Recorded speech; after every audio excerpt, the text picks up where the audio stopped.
whatever we want to look at. Okay, I want to do it? Okay, so let's take about 10 minutes or so for that one. And change my picture here. Okay.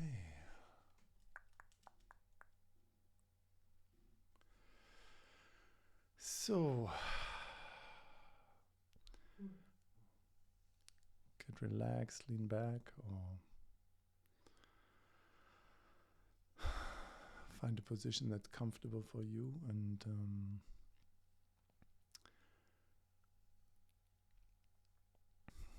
you know what to look for, so the sensory inflow while you are in action, the kind of pleasant sensation on your fingertips or anywhere else on your hand where it feels pleasant or joyful or pleasurable.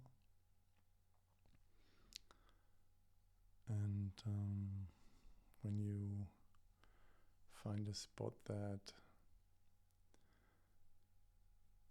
you feel comfortable with, then you either stay or move your hands, and just for the next 10 minutes or so, just to be in self-responsible action for your own experience towards pleasure. Just to feel and put your preference and your value and your attention towards what you want to feel when you are in action.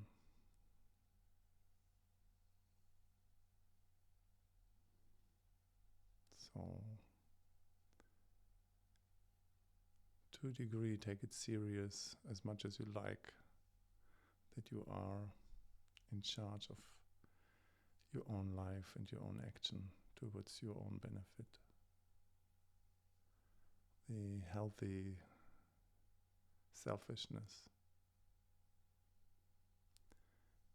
the skill and capacity to fill up your own cup to receive for yourself while in action.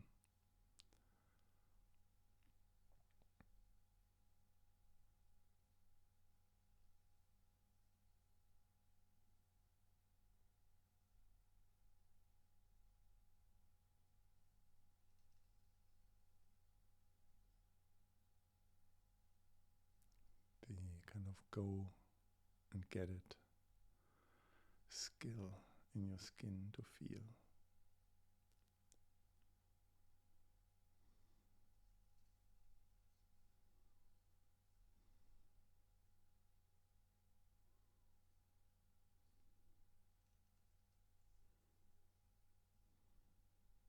This place where there's nothing to give or nowhere to go, than just to be. And in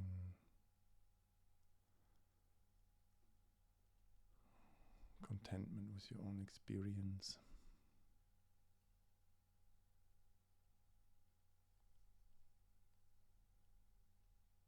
And you might touch some nerves of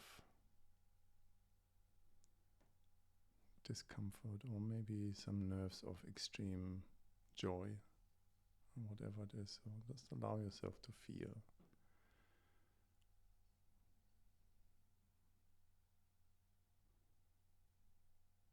And whenever your attention is moving somewhere else, just use this few minutes as a training spot to just bring it back to your hands, to the sensations. Because you can.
Okay, and then slow your movement down till you stop.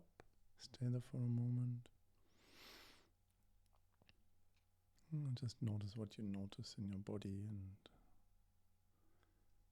sensations and feelings, whatever there is.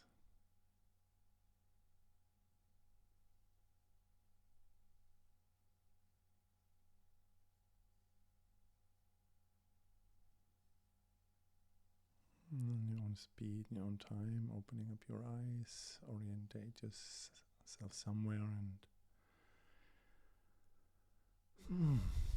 bring the attention back to the screen.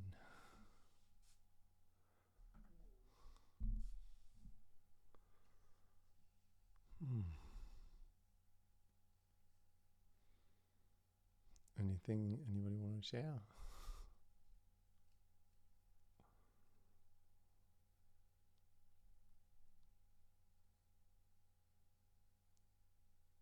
Maybe I start. I just yeah, as much as I needed this nap this afternoon, I felt really dysregulated and just feeling it. I just feels like, okay, I'm coming back to my body.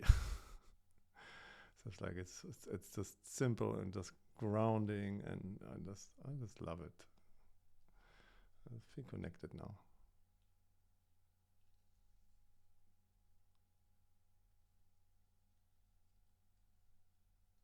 Yeah, me too. I love it as well. And it's like it feels more, I feel grounded and bigger, quiet, more quiet. Mm. Lovely. Mm.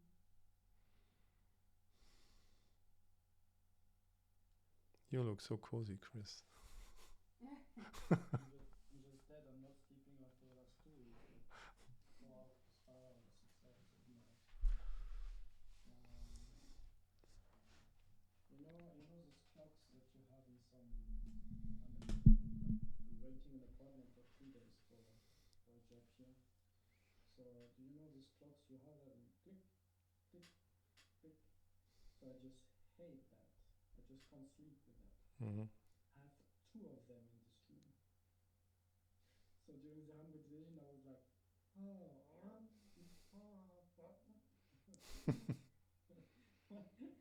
it was like between the ticks because I'm not ticking simultaneously. I had this moment, of relaxation, and just after that, so quite kind of hard to take that thing out. Can I respond to that? Yeah. I have the same thing. I hate clicking clocks. They're just like chopping, kind of cutting the time into pieces. And wherever I have them, it's just like I just take the battery out wherever I go. Me too. Me Yeah. too. I just can't do it here because I don't want to break it. Right, you just remember when we were on Augsburg in that training with this clock that we couldn't change, and then you sit there, and then you have this Yeah. tick tock, tick tock, But tick big, tock. big, big block on the wall, Yeah, just like like oh wired to something like way up where we could reach, and we could have this bloody clock. yeah. We had 2.5 days with this shitty clock. I don't know. That must be an invention by the devil itself, kind of keeping us in our mind and just like chopping time. And it's just like you don't relax into space and peace and silence, and you just have a clock tick tock, tick tock, tick tock, relentless, just like tick tock. Yeah. Yeah. Anyway. All right. So, anything that anybody brought for today we want to chew on or have a look at or come up with? Or Mm. want to let it evolve whatever you want to just like chew upon? I like your question, Matt, about this power play because yeah, I would be very into this because it's a big part of my interest right now, and also I looked into Harry Faddis interviews, the one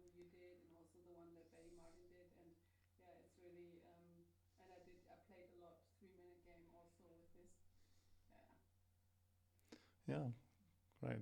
Good idea. You, Chris, you have anything? Let's talk about that. I have a question to you first, Nico. Um, you watched the interview that I had with him and the one that Betty had with him. Have you been aware that in the interview between him and Betty, at that point where he is speaking about you giving your gift of power for the other person to surrender, and where she speaks at the same thing about the sensory inflow, and they're both talking completely different things and really bypassing each other. Were you aware of that? See, I watched the one with Betty. I didn't finish it yet, but I think I watched that part. Yeah, I think a little bit. It didn't bother me that much though, but maybe, but only for a sentence or so. Yeah, it was just for a sentence. I mean, of Yeah. course, there in an entire context, but when it went into the dynamic Yeah, of yeah. taking, it's just like because he has no idea about the sensory inflow. He comes No, from he the didn't. BDSM world. No, no, he didn't. Yeah, yeah, that was. Yeah, no, yeah, you said it's obvious. Yeah, yeah, yeah, yeah. I remember. And that said is because when you just take the distinction between direct and indirect pleasure, it just opens up a complete different realm into the entire world that Betty has been opening up into, right? Yeah. What is Well, the shadows are not. I mean, the pleaser is not explainable if you don't have the direct or indirect route, isn't it? Yeah, I mean the interesting thing is that it just it's a complete this it opens up into the somatic world what nothing else can, yeah. Yeah. But then the other part where Harry is talking about, giving your gift of power when you are, a pro dom in this dynamic, you, of course, you're doing what you want, but you do it for the other person. And that, this is why in the BDSM world, the wheel of consent doesn't work. But not necessarily you do it for the other person. I mean, if you, if, or you're going the pleaser route, you think, or Yeah, just don't actually doing the. it's an interesting thing. I did a workshop uh, 6 years back in Melbourne about, I call that kink send, Mm-hmm. where I opened up for the BDSM scene in Melbourne, and there were a few DOMs coming, and I explained it from my perspective how I see it, and they said just like, okay, now it makes sense because this thing of just like feeling myself on somebody else and asking for permission, it's just like they said that this thing does not work for me because Oh, because you need to just take. You have to you be in the take without asking that it's sexy or that it's a turn on. Or yeah, I mean, it's just like, of course, you have permission. Just like if you want to flog somebody or somebody said just like, hey, flog me, they don't tell you how to flog you and what to do that. So you need to be in your own power to provide action. But of course, you do it for the other person and not for yourself. Yeah, you do it for the other person to surrender to save their sanity. What is a complete different thing when you have a tool in your hand mm. because you don't feel it, and they're both worlds are totally legitimate, but it's just like when you don't have the bridge to understand one or the other, then just like people are confused on one side about the other side. Yeah, but that also brings me to a question. I'm not so into flogging and all this anyway, but how about talking? I'm very much into talking, and this, I mean, Betty Martin is touch, right? So you played with touch, and Harry Faddis actually played it also with touch, but also he had this example, and this is really something that gives me a very huge pleasure. He said, so sometimes I just want to hear a sentence. I just want people to talk to me in a certain way to bring me into a power position of being, you know, either having the power or being into power and surrender. Actually, he said, so how do you actually create the experience of surrendering or the experience of power? And then he invented this game, and then you have the option also to do other things. And you know, I played it with my new lover, I call him. And we did a lot like positioning. So like he would be, I was like, I just want to have you in that position and look at me that way, or I want you to talk to me like this and that.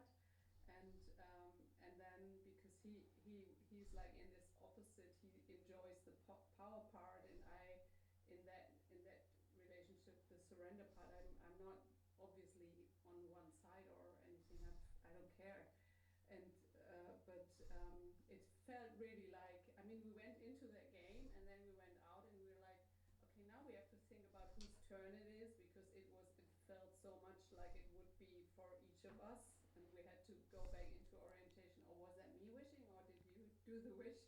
And that was really nice. And but it also included a lot other things than touch, Hmm. which is, I mean, it's not really, it's also senses, right? If you hear things, if you see things, you know. Oh yeah, it's a great topic. Let's dive into that. Chris, you had a question, or Now I have two questions. First of all, I have somebody who's late because he had a customer appointment. He's asking if he can join. Is it okay if he yeah, joins? yeah, that's monthly Monday. So I think I hope he will join. And the question was, what I would like to rephrase and to you to correct me if I understand that right about what you put in the wheel of consent and what Nico said. So basically, you are saying the wheel of consent is great for like a game, some kind of game you are playing, like the virtual game. But when it comes to BDSM or dominance stuff, the point of being dominant is to, like you said, give you power of Your gift of power. the gift of power, so the other person could surrender like totally. So basically, the person surrendering is relying on the other person to be aware of what kind of power this person has, and so the boundaries will not be. Yeah, we will break that apart. The difference in power dynamics: power over, power with, shared power, or powerless, and so we just can have a look at that. Hi, Florian Fiebig. Very welcome. Are you willing to turn on your camera? Here you are. Hi, and welcome. So you're a little bit late. So we did the main exercises already, but you had a customer, I heard from Chris. So very welcome. And this is a confidential place, so please don't share anything that anybody else is sharing, and only share as much as you feel comfortable. And would you like to say a few words to introduce yourself? I might. I'm Florian. I'm 28 years old. What should I tell? What are you interested in? Living around Augsburg? Yes. How do you feel? Pretty good. I like the weather. It's getting colder. Easier to work. Okay. So welcome. We just started a conversation about the dynamics of power and the giving the gift of power. And now for you, Chris and Nico, just you just share as much as you feel comfortable to share. Yeah. So confidentiality, we have this agreement. Florian, you agree to confidentiality? Okay, perfect. And we will just start talking about power, shared power, power over, the structure of BDSM, okay, Nico, would you like to elaborate a little bit deeper about your question and where you would like to have more input, or is that good and you would like to give it to me and I start rambling and then you just like pick it into pieces? Yeah, you can start rumbling. I'd be very curious to to also your distinctions you made between power. I mean, I wouldn't not, you rumble and I fit in. Okay, and whenever you feel like, okay, yes or no, or just interrupt me, okay? Okay. Okay, perfect. You have full permission. Thank you. So, the first step is, because I have heard it from that perspective between Betty Martin and Harry Fedis in their interview, that he has this is my assumption. I'm not sure if that's true, but my assumption is he has not really gotten the depth of what Betty has opened up to with the direct and indirect route. Yeah.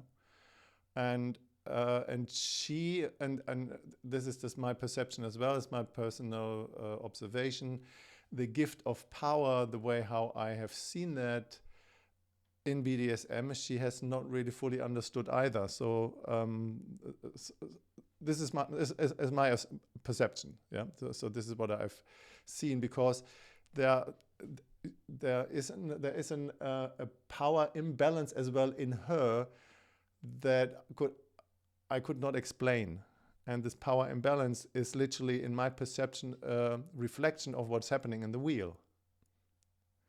Because in the wheel of consent, and this is where the mistake lays, is if people use the wheel of consent out of the context of the 3-minute game, then if there's no consent, then all of a sudden there are only shadows left. And that's something in the BDSM world and in other kind of environments where people recognized that this is not true, and then the wheel got misused or weaponized when there was no context of the game, that, well, now you have said something or you did something and that has violated my space. Now you're the perpetrator because I identify myself as a victim that made you kind of in a shadow. Because I put myself in the victim shadow, then you have to be in the other shadow because it's my truth in a way.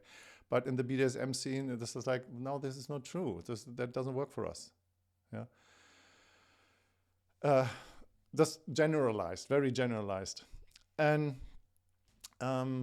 the structure of what you said about talking, specifically when you are in an environment like here, the four of us, we have not agreed about playing the 3-minute game. Yeah, and that means when we have a conversation, then it's always when you just want to come from that perspective of the interpersonal place, the apex where I love to come from, that doesn't exist in the wheel of consent.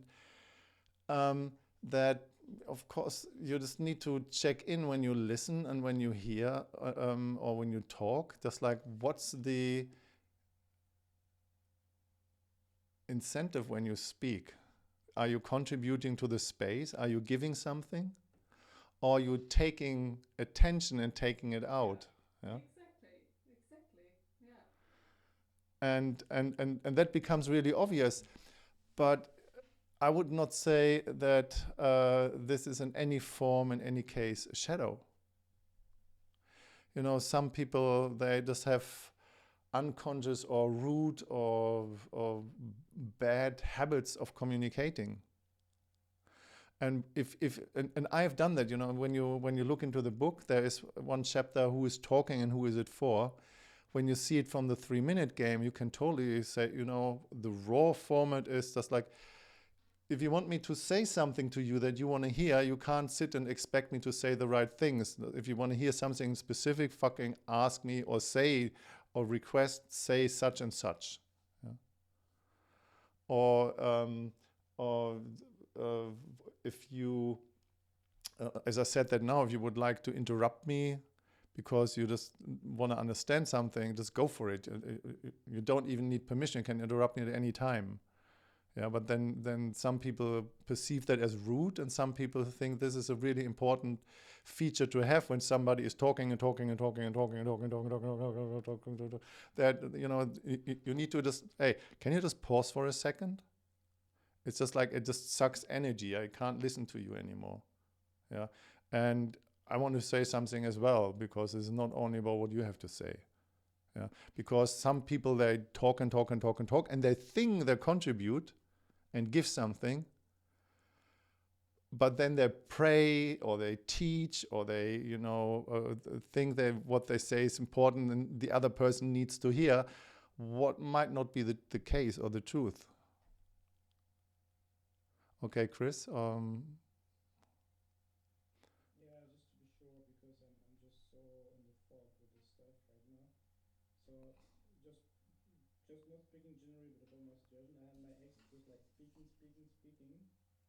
And every time I would like make a comment or put some pointing at some stuff that is uncomfortable, I would have the response, I didn't ask you to make a comment about that. And now I have my new girlfriend, and when I ask, may I reflect on that? Yeah, sure, always. You don't have to ask. And I say it, and it's the same effect. And she said, thank you for that. I'm really thankful for what you're pointing out right now. So what is, I'm kind of lost in this stuff right now. What you are saying is that when you are in a real conversation, a real world, and you are like in a kind of relationship, like two friends or girlfriend, boyfriend, you just have to ask for permission, like in the wheel of consent, because it's just like breaking the communication into some kind of, I don't know, shadow. Yeah, if you would have to interrupt you, because when we have an interpersonal place, we have a conversation, and the conversation needs to be alive. Yeah, and some people are more dominant, and some people they just like more withholding, but you just need to be aware of your own communication skills. If you would use the dynamic of the 3-minute game in conversation, the raw format is listening turns, for example. When I speak, I have 5 minutes and I say what I want to say in I form. I cannot address anything to anybody about what goes wrong, and then I always have to ask, can I talk about something that I perceived and give you feedback from my experience? Or, is this only listening and talking in the agreement? Yeah. And the other one is, what is it that you want me to say? Yeah, that's end of conversation. So you can't have that as a conversation. There are really good communication and listening skills to have in the raw format, but a conversation from the interpersonal place. So it's like, no, we need to be capable of disagree to something. And then we're just having a little fight, and then we're just having an argue, and then we need to be capable of speaking from our truth, and then we inflate our truth with sadness, with fear, with anger, with joy, or whatever, to get something across. And sometimes I just need to fucking raise my voice to get a point across. Yeah, and that's important to have to some degree. So the wheel of consent or the consent work does not replace a conversation. But the dynamics you become aware of when this alignment is happening. But it's also, it doesn't replace a communication. Two things I want to say, and I also want to say something to Chris. It doesn't replace a conversation, but it also opens up a room where you can say things that are not even true, you know? So it's like if I could tell you to tell me that you love me in the wheel of consent. So you could say that it's like an act, you know, you could say that maybe in this moment, really from the heart, and maybe a little bit of it is true because you're so going into it for these 3 minutes. Um, but in a normal conversation, you would never, in a social context we are in, you would never say that. And this is when you play the game. Also, like in a normal context, you would not go to someone and it's like, would you please touch my hand very slow up to the elbow and down again? You would not actually do that. But in the wheel of consent, you have this container, and you can ask for these things, and then it gets, things are getting really free and very. I feel it's a super creative thing to just experiment. You get me something, and I feel how it feels like. You know, I feel how it feels like, and that's the thing. And I can feel with my ear, I can feel with my mind what you say, and I can just watch myself to have my reaction on what I did you do to me, for example. And what Chris said, I also heard that you say, okay, different people have also commitments in communication. Some people say, oh, I'm annoyed by this when you teach me, and others say, hey, thank you for your good input. And this is, of course, every family, every couple has their conversation commitments or kind of rules, which are, but this is not 3-minute game. This is just talk about how we talk, and then we think it's good, and that can also change. When you're pissed, then you're probably not like, oh, it's good that you tell me that I'm wrong. Then this answer is probably not so expected. Yeah, and that said, when you just have the dynamics of consent or the 3-minute game, it's a very clear thing.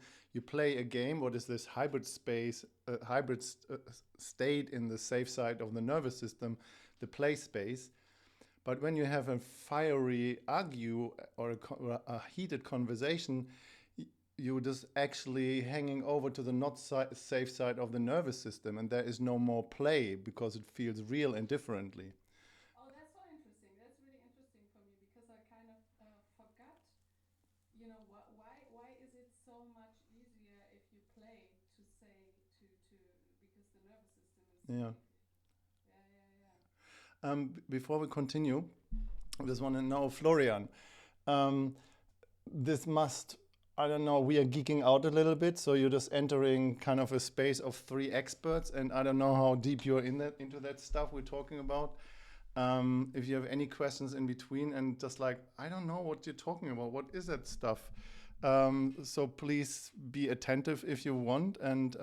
But before I continue, I would like to ask you, do you had a certain intention being here today, or something that you would like to find, or something you're struggling with, so that you have as well the way of contributing yourself in here as a human being? Big questions. Indeed, it was hard to follow, or it is hard to follow. I'm Googling the Wheel of Consent 3-minute game, so I tried to follow. What am I looking for? Improvement, I guess. Finding myself and getting to know myself better. That's kind of the touch point with Christoph. Yes. Okay, good. So if you have any questions in between, what's the 3-minute game? What's the Wheel of Consent? I can elaborate on that because that's literally the topic of the day today, the monthly Monday. But as nobody else was here who was unknown, then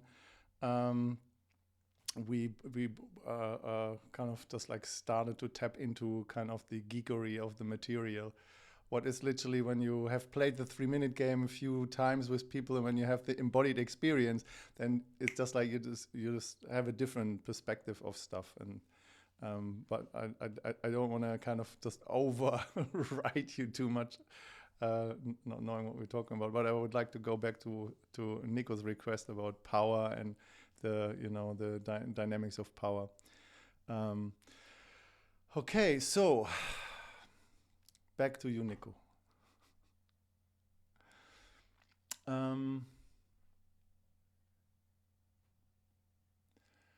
So the structure that I had in the beginning with the Wheel of Consent before I developed the engagement system was pretty rigid. So I was literally a consent robot.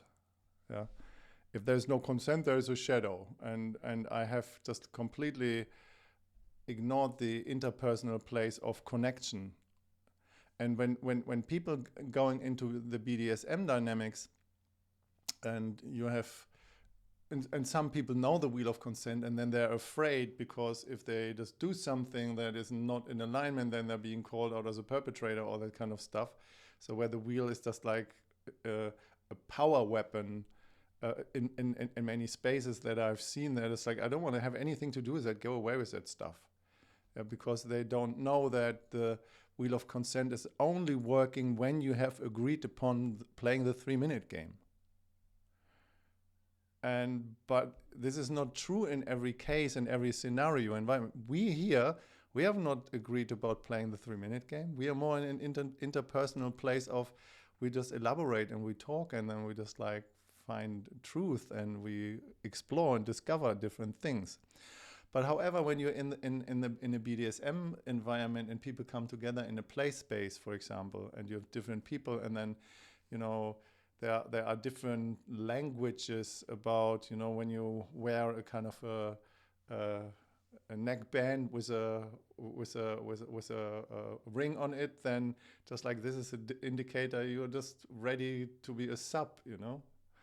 And then if you have wearing a trouser where something is hanging, I don't know what the language is, but you know, there's a lot of signs where people recognize each other, and then they know, okay, this is a dynamic.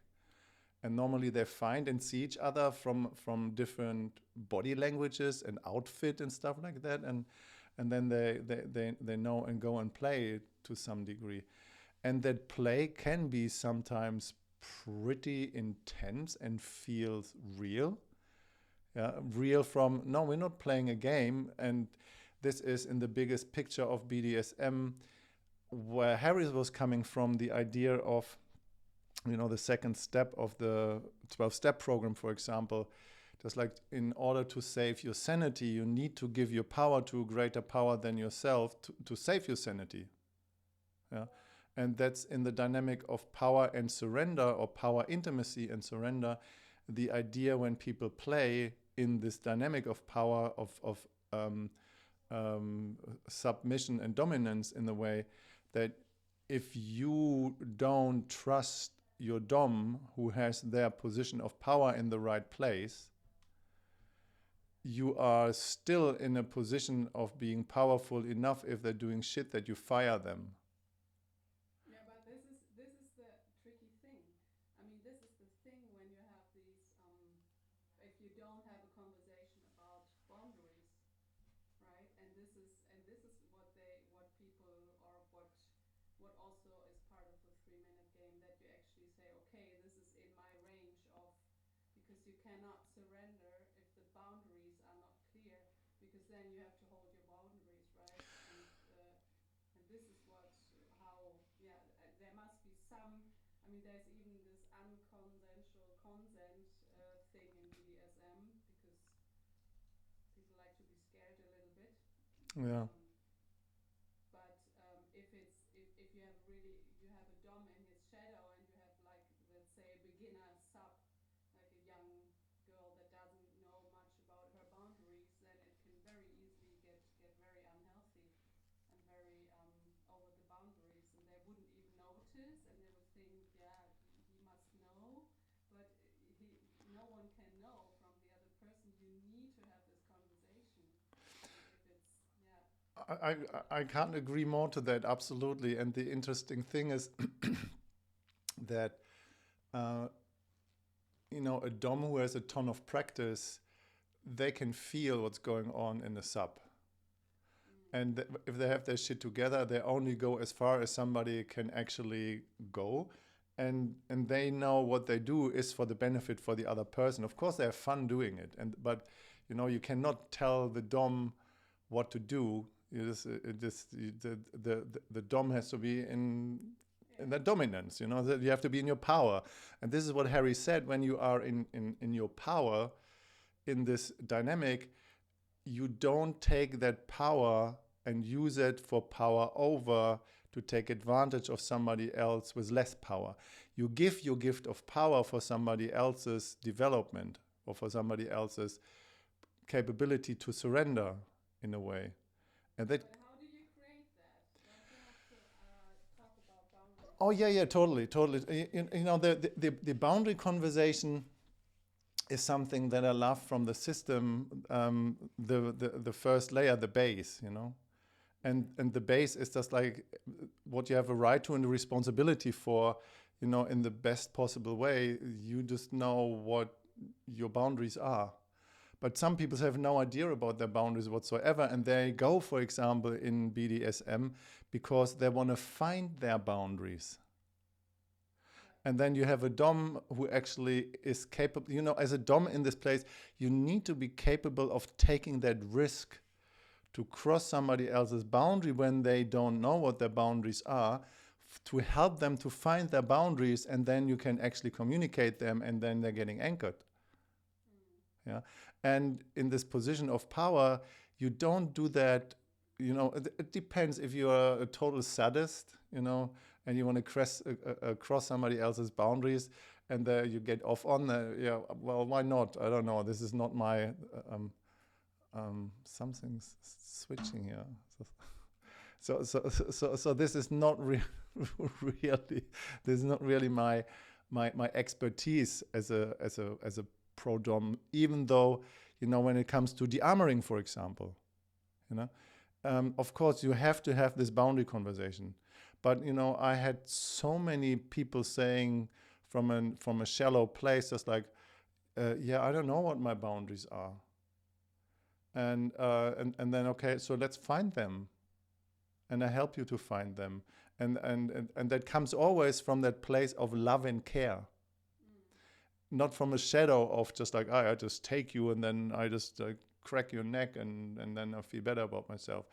This is, you know, the love and care component needs to be in place. Or people say from a shallow place, and I had that so many times, just like, I have no limits, I have no boundary, you can do whatever you want. Just like, this is a fucking lie. You just give me 2 seconds and I show you where your boundaries are. I know. And it's always so disappointing. And this is happening in real life, though. This is something I ask for people in real life. And it's when, Chris, when you said at the beginning, how do you do this with this open relationship? And then you said, I want to share, but I don't want to share. And then all these memories popped up because I'm dumped by one man now. And this conversation always was about, okay, do you actually want to have an open relationship? Yeah, I want to, but I can't. Okay, so let's find out, where are your boundaries? And we could not figure out how far I can go. And I overstepped the boundaries that were not set, and then I was blamed. I was guilted. And this is like, and I'm so fed up with this, really, because people don't clear their boundaries and say, no, he actually did leave me because I met a guy and he wanted to meet me before, but he didn't say that. And if he would have said that, I would just turn around the whole structure, no problem. And now he's like, now I'm gone because you made a mistake, and I didn't even know that it was a mistake. And this is so not fair. So if you, and this is, yeah, this is what I like about boundaries, that it's so much more healthy for other people to deal with all of us, with each other, when we know the boundaries are clear. And yeah, and I don't know about toxic BDSM. I mean, I'm not in the scene, and I've always been afraid of going into the BDSM scene. I always wanted to meet someone in the somatic sex positive scene that is also kinky enough to do that stuff. And this was my this I you know, it took a while, and yeah, then I met someone, but I don't know that, because I also have this picture of these old BDSM guys that are actually not knowing how to feel themselves, and to go into this pleaser dom thing, shadow power play, over power play. And yeah, I don't know. Yeah, I don't yeah. know if it's weird, but yeah. Welcome, David. We have a new face here. Florian is here today. We are in the middle of conversation about BDSM and power dynamics. Florian knows about the confidentiality, and we are in the middle of it. Just put something in your hand and play with yourself. And then, Chris, 1 second. I just want to answer that, and then you had your hands up. You know, where I see, specifically from a neurologic perspective, as a pro dom, being capable of seeing somebody else getting the boundary crossed, but not being capable of reading the right cues, and then going deeper, and then somebody feels abused or even misused, or just like, you know, there were plenty of situations in the BDSM scene in the last years, from really, you know, advanced practitioners. But the point is, what I look at is the art of crossing the section between the 3-minute game based from Harry Fettis, the power, or the gift of power. You give your gift of power, and the stuff from Betty Martin, the direct and indirect route, and really starting to merge them and put them together in a way. Because when a dom has the direct route activated, and they can feel themselves while in action from a sensual place, and they have the rewiring has happened in them, and from a somatic perspective they are embodied, yeah, not enstoried, embodied. Empathy and compassion is a byproduct. And empathy and compassion allows people to feel, the mirror neurons, and you just can tune into somebody else. The mirror neurons, they fire anyway. You can feel if somebody is dysregulated and has a boundary that comes up and is being crossed. And I think that makes a Dom who just loves the power dynamic and loves all the play with that.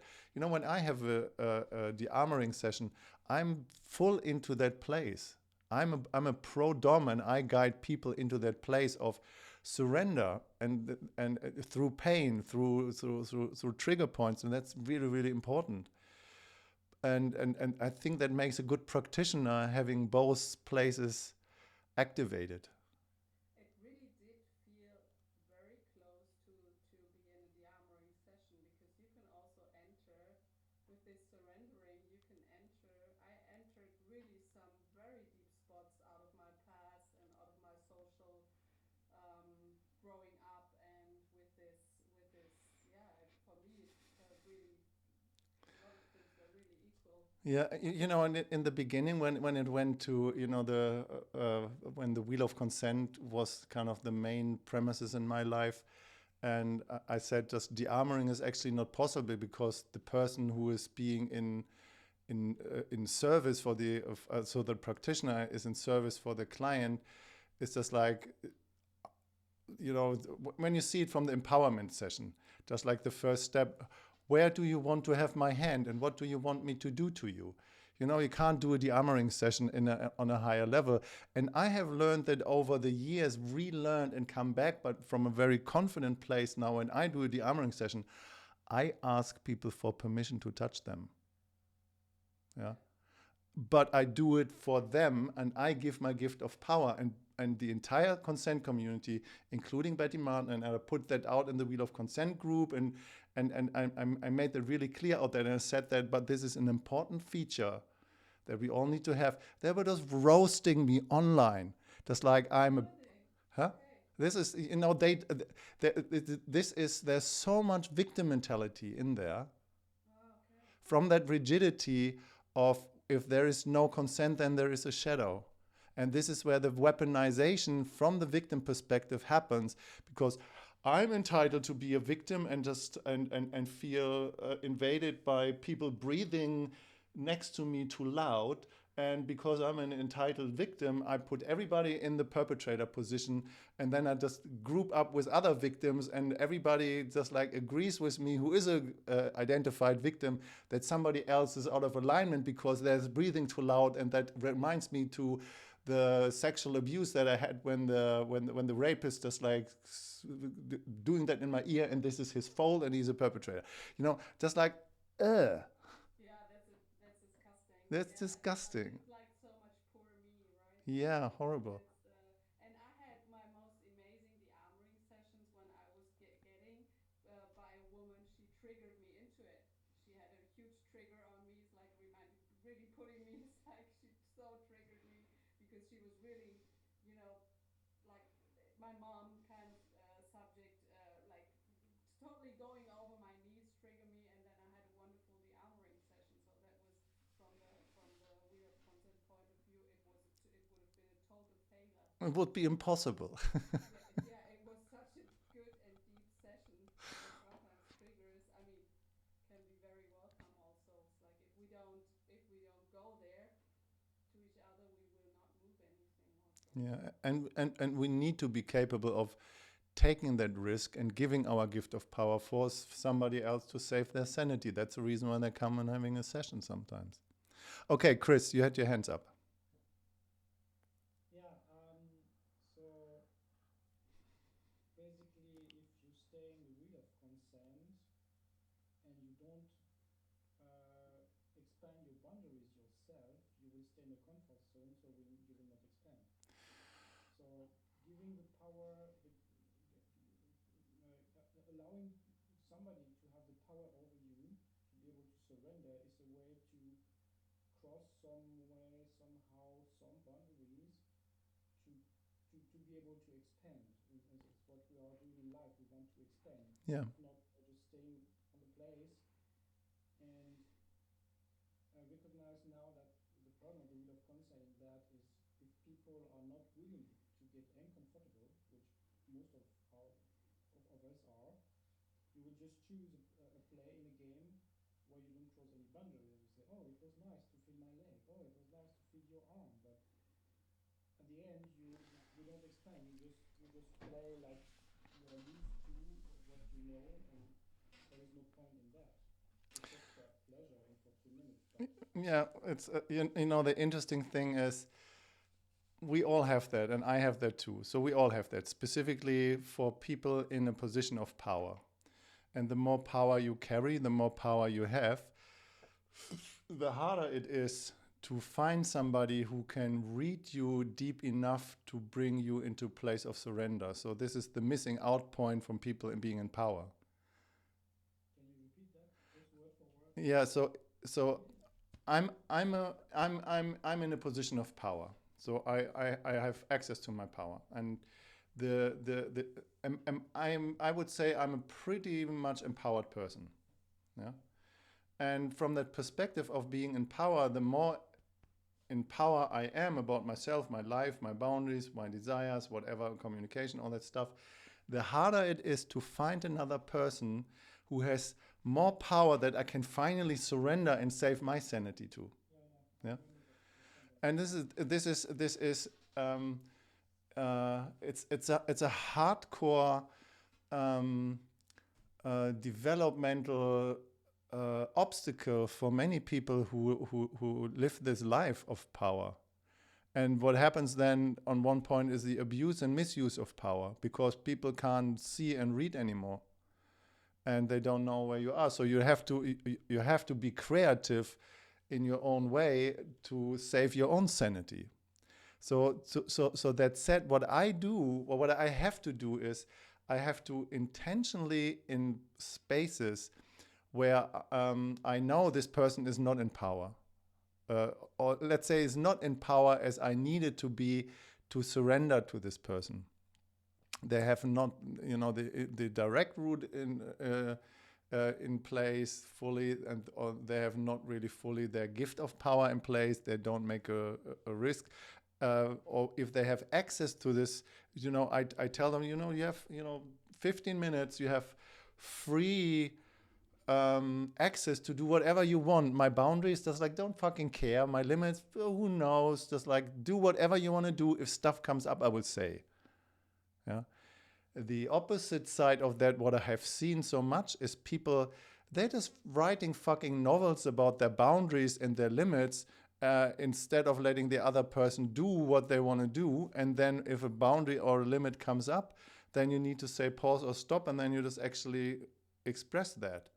And then you have a conversation about that. This is, from my perspective, from an adult perspective, the place of relating and engaging with each other from a conscious place. However, when I tell people who have less power and I give them that permission, and they are allowed to do whatever they want to do,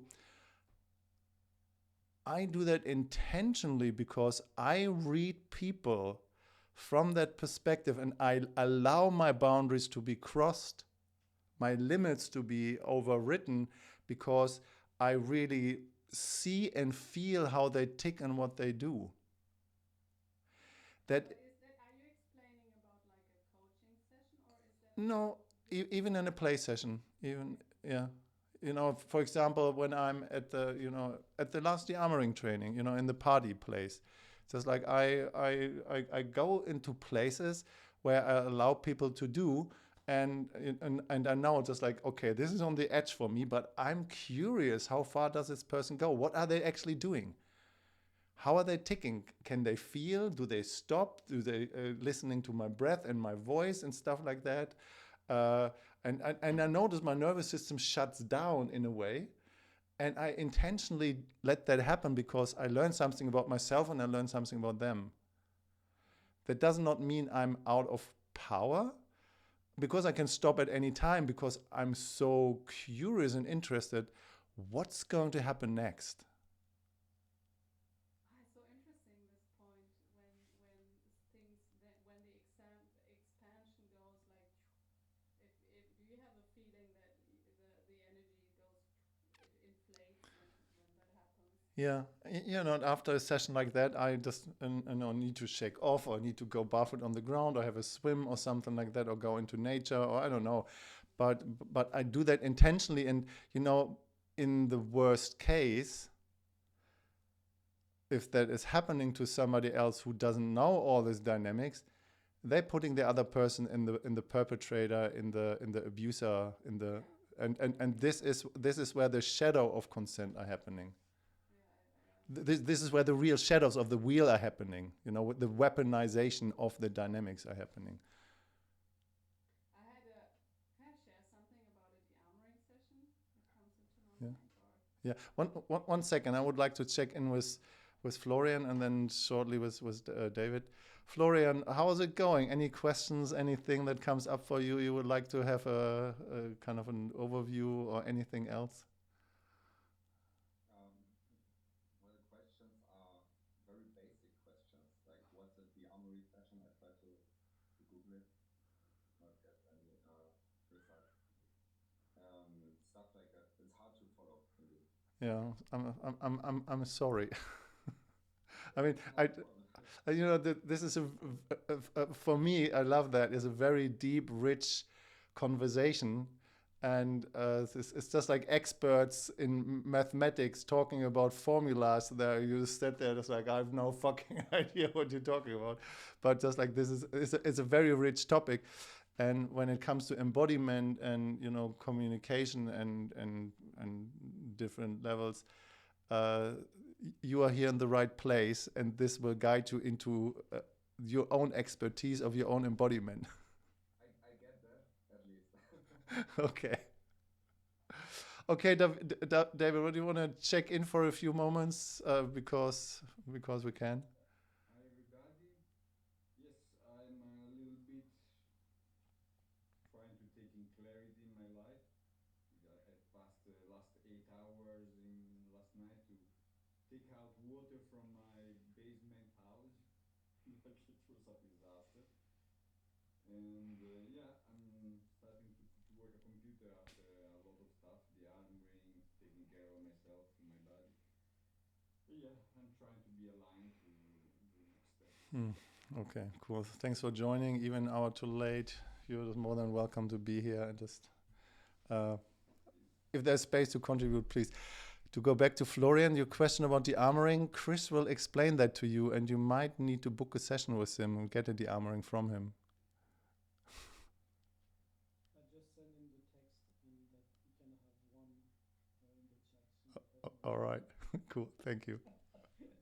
You will love it. Okay, Nico, back to you. yeah, I have one example for boundaries, and then going into the opposite, into perpetrating, even though it's not spoken out. I had a friend, and it was 1 year after my de-armoring training, I gave sessions for practicing without getting paid. And so I told all my friends, and she was coming to me, one of the first yoni sessions I gave, and she was coming to me, and then we had a talk about, okay, you want a yoni session? She was, yeah, she really feels it, and she wants it, and da da da.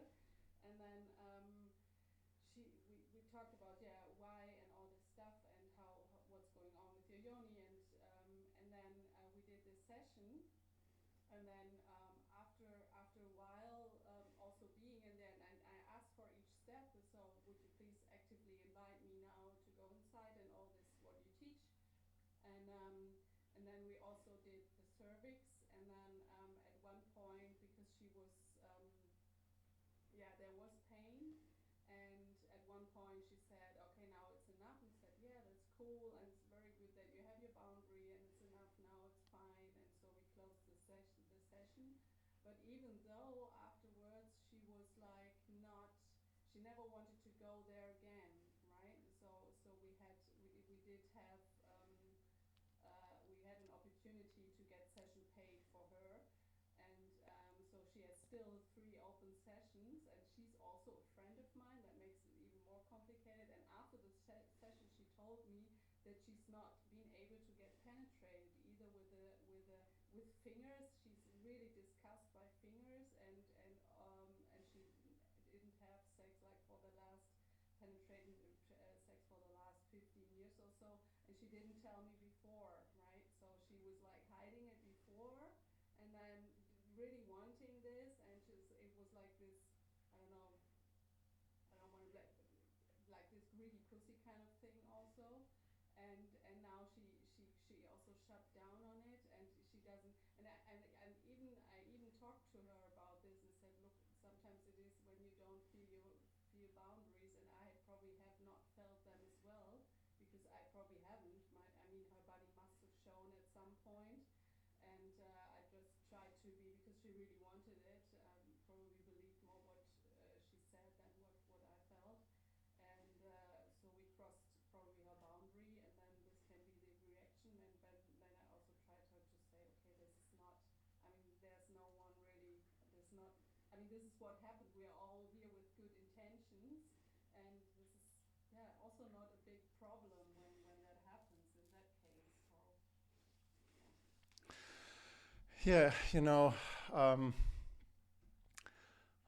yeah, talking from the perspective of power and misuse of power, there's a case right now up, and the case is from a de-armoring training 2 years ago, and there was a person who now after 2 years says just like their boundary was so incredibly crossed. There was just a violating space that's not safe, want to have him, the money back, and it's just like that was just wrong. Everything was wrong. And there was one part that was addressed to me, because the reason why this space was not safe was because I offered that person at the party night to take a flogger and flog me, and come into their power of their anger, to put their anger against man into that flog and just whip me. And as you know, when you have a flog, you can really be hard and it doesn't hurt. was that the training I was in, 23 in November? Maybe it was, yeah, I don't know. Oh, fuck, okay. Okay, so the situation is, she is hitting me, and then she felt violated now after 2 years, being pushed in a situation that has been creating harm in her body. And so it's just like, okay. And then she observed me, somebody doing a lap dance on me. And this is absolutely inappropriate for a practitioner. So 2 years later, if somebody chooses to put themselves, even 5 or 10 years later, and I had cases like that, if somebody chooses from their own, how can I say that? From their own perspective, from their own observation, or somebody else tells them, or whatever's going on, they put themselves in the victim, or in the victimization position, because the wheel describe it that way. They are 100% sure that they are right, and the other person is in the perpetrator position. And the powerful victim and the victimization of the power over dynamic that victim might do, and it's not about victim shaming or making them wrong about their experience, but it's this part when the victim, the abuse of the victim becomes, when the victim becomes the perpetrator by projecting their position onto other people. Yeah. And that is definitely not a shared power, a power with. This is definitely a power over. And there is no way to bring that across to people who are in that position, because they want to be right about their experience, and they back that up with other people who have the same issue.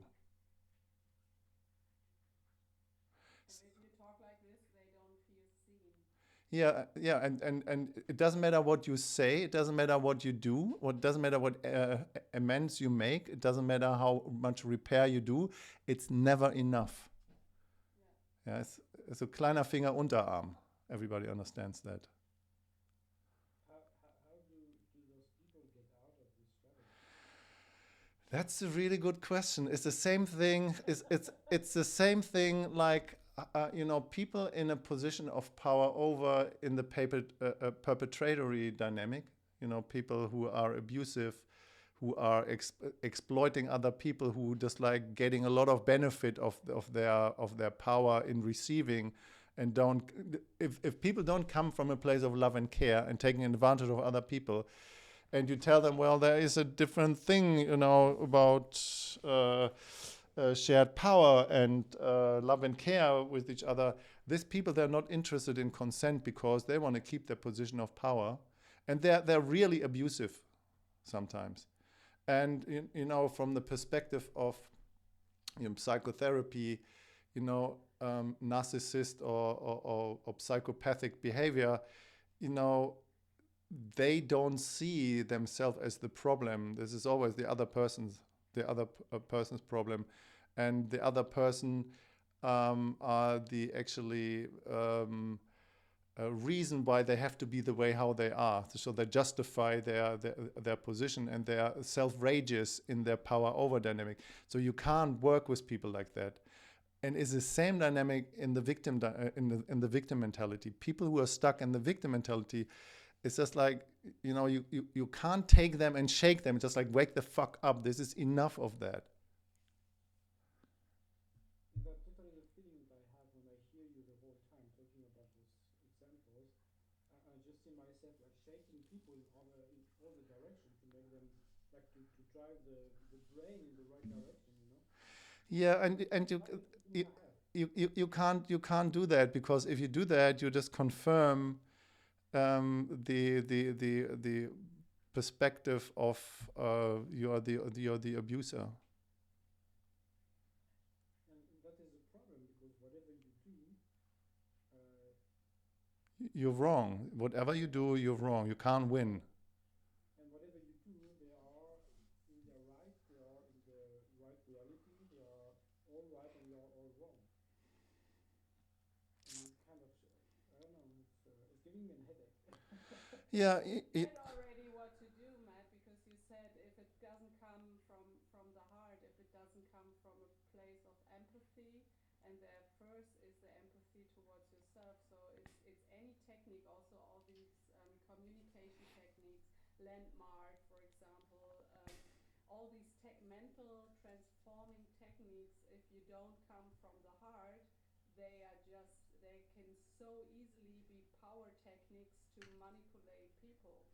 And if it doesn't come from the heart, so for me the way is always to, and also if you're so in this victim, this self-love and self-empathy is probably very, very poor. So work on the heart and the power inside. That's what I would do. I mean, I mean, this is what I would say probably, and there's one saying around that: you cannot push people into happiness. You cannot pressure people into happiness. People have to choose happiness. And what I say, and this is my repetition, like I'm talking like a crazy idiot, just like practice the hand meditation, practice the 3-minute game, on all levels. Practice the inflow, get clear about the direct and indirect route. This is all I can say. Just like I cannot help. Nobody can do that for you.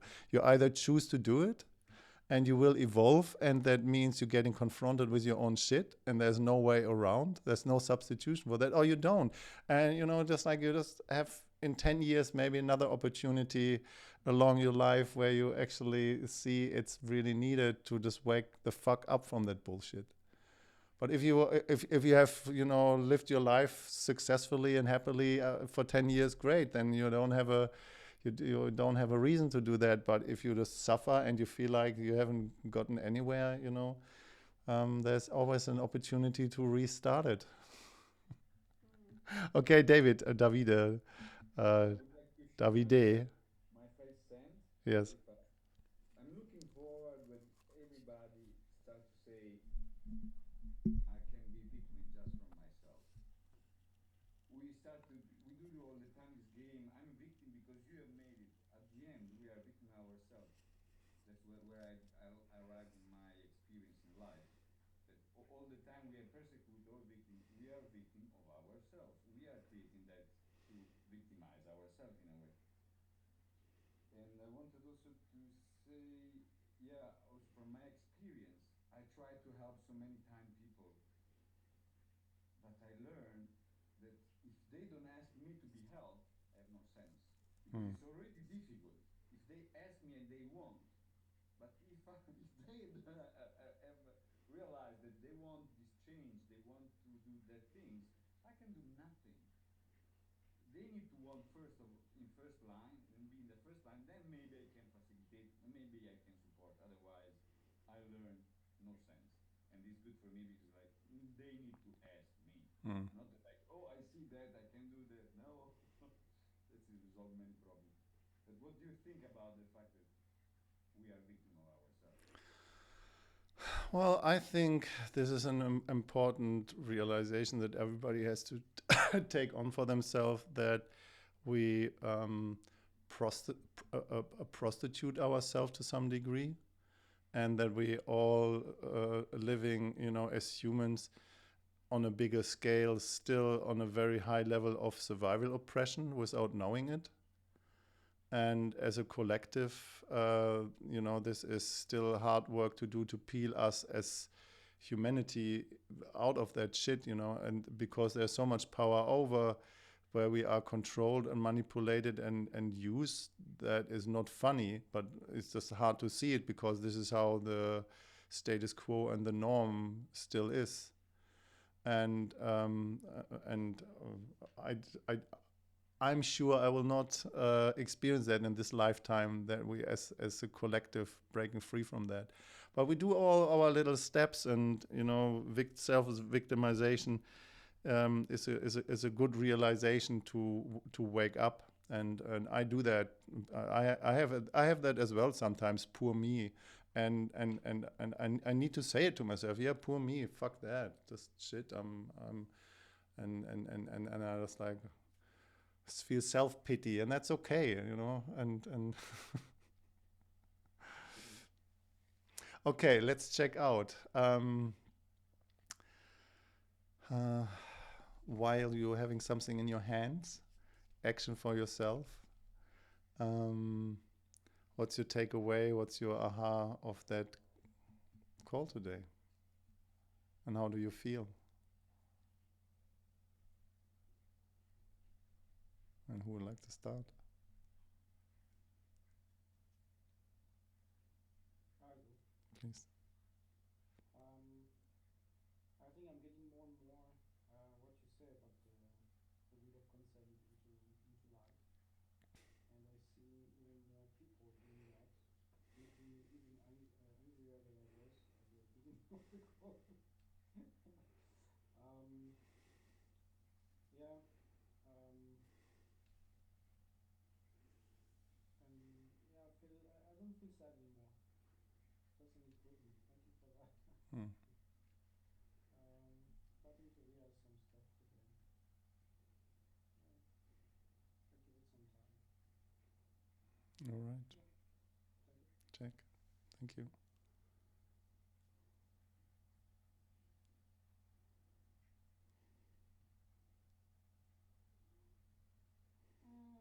There I go. I don't feel sad right now. I feel empowered,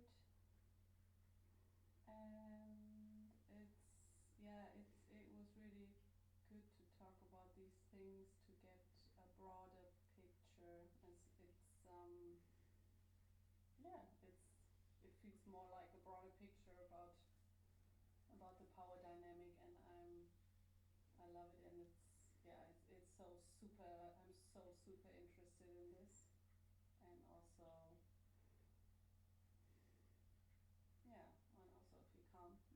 Hmm. Thank you. So I'm open at you. I feel a bit agitated because I know that I have a lot of, I presume I have a lot of work to do, and it's there, and that's, I feel like, oh, trying to escape more than going in.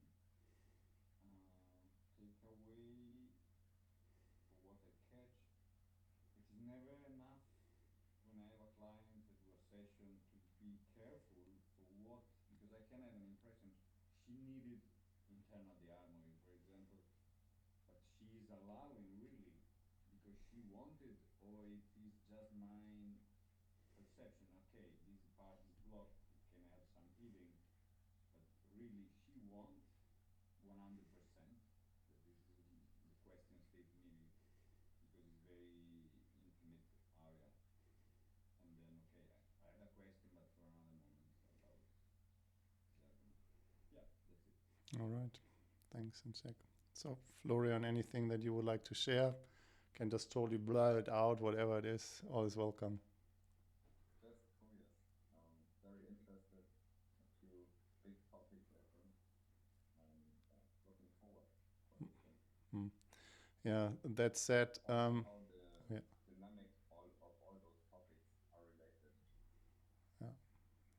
So that said, this call is the monthly Monday call. This is once a month for free. So where other people can come in and just sticking their nose in who are we, what are we doing. And it's as well, we do this meeting every Monday from 7 till 8:30. So this part of the academy was, like there's the book and courses and you get a free session and stuff like that. So if you're interested, Chris can send you the link. Or you can reach out to me at any time, and you're more than welcome to be part of the community, and sharing and going deeper and learning more about that is definitely, in my perspective, very enriching topic in life, getting power dynamics clear and feeling and going deeper. One second.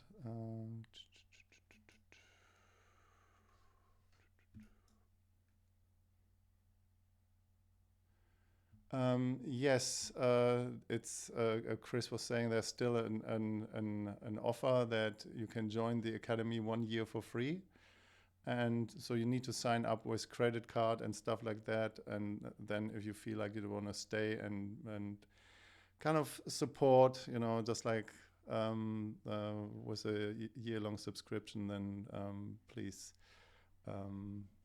your contribution is more than welcome. All right, my checkout is God. I love that topic, and I just over this 90 minutes from the place where I was before, I just woke up into this into this reckless truth. Just like there is stuff we need to say to stop going along with bullshit. And it just needs to be said, and end of story. And who doesn't like it, just like close your ears or go away. But or just like swallow the sour pill if it doesn't resonate. And but I need to speak stuff sometimes, and that's very liberating. And I'm very happy that you were here today, and was a very alive conversation. Thank you from my heart. All right, see you next time, and enjoy your evening. Yes, thank you. You too. Yeah, ciao. Bye. One question before you leave. La, la, la, la. I have a recording just from my thing. Is each one of you okay that I post that with your audio, so that I don't need to edit audio out, or is there anything that you feel like, nah, I'm not really comfortable, don't want to be heard, and what I shared can be on the edge? But it didn't feel like it was anything on the edge, but you might feel that. Do I have thumbs up from each one that I can post it on YouTube? Yeah, perfect. Thank you so much. Okay, great. All right, that's set. Thank you. Enjoy your evening, and love to see you next time. Ciao. Do we have just one, or we need to go? Yeah, for a minute.